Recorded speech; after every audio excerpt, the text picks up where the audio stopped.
Assalamualaikum warahmatullahi wabarakatuh. Perkenalkan, nama saya Aliza Muhammad dengan NIM 17240621, jurusan Teknologi Informasi Universitas Bina Sarana dan Informatika Kaliabang.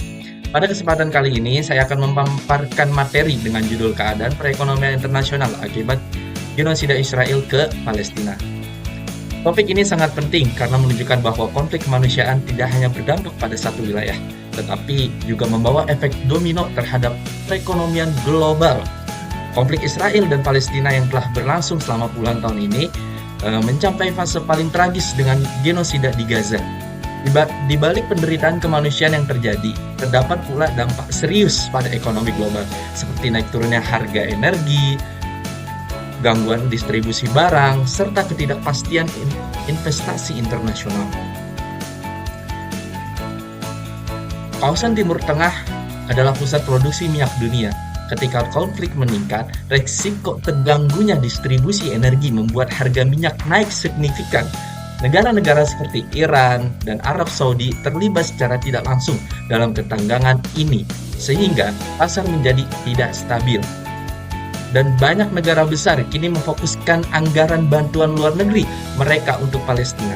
Ini berdampak pada berkurangnya dana untuk negara berkembang lain dan program membangun domestik. Investor global menahan diri untuk menanam modal di kawasan Timur Tengah dan sekitarnya karena ketidakpastian politik. Akibatnya, proyek-proyek energi, properti, dan infrastruktur mengalami stagnasi. Analisis tambahan, gangguan jalur logistik global. Konflik ini berdasarkan pada jalur pelayanan strategis seperti Laut Merah dan terusan Zeus. Minyak logistik meningkat, pengiriman tertunda, dan inflasi global mendapat tekanan tambahan. Dampak sektoral. Sektoral pertahanan justru mengalami pertumbuhan karena permintaan yang meningkat. Sebaliknya, peristiwa dan investasi menurun drastis karena ketidakpastian keamanan. Rekonfigurasi hubungan ekonomi internasional. Banyak negara mulai mengalihkan rantai pasok dan dagangan ke wilayah yang lebih stabil. Hal ini mengubah pola ekonomi internasional yang sebelumnya mapan menjadi tidak mapan. Rekomendasi kebijakan. Pertama, dunia usaha harus memperkuat strategi mitigasi risiko seperti diversifikasi rantai pasok dan cadangan logistik.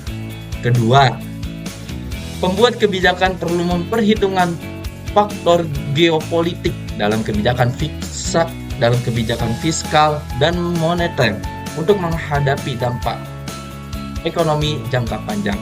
Ketiga, institusi ekonomi internasional seperti IMF dan WTO perlu membangun sistem koordinasi untuk respons cepat terhadap krisis serupa.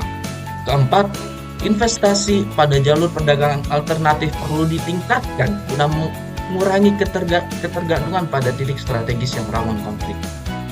Sebagai kesimpulan, dapat ditegaskan bahwa genosida di Palestina bukan hanya tragedi kemanusiaan, tapi juga krisis ekonomi global. Perekonomian dunia yang saling terhubung membuat konflik di suatu titik bisa berdampak ke seluruh penjuru dunia.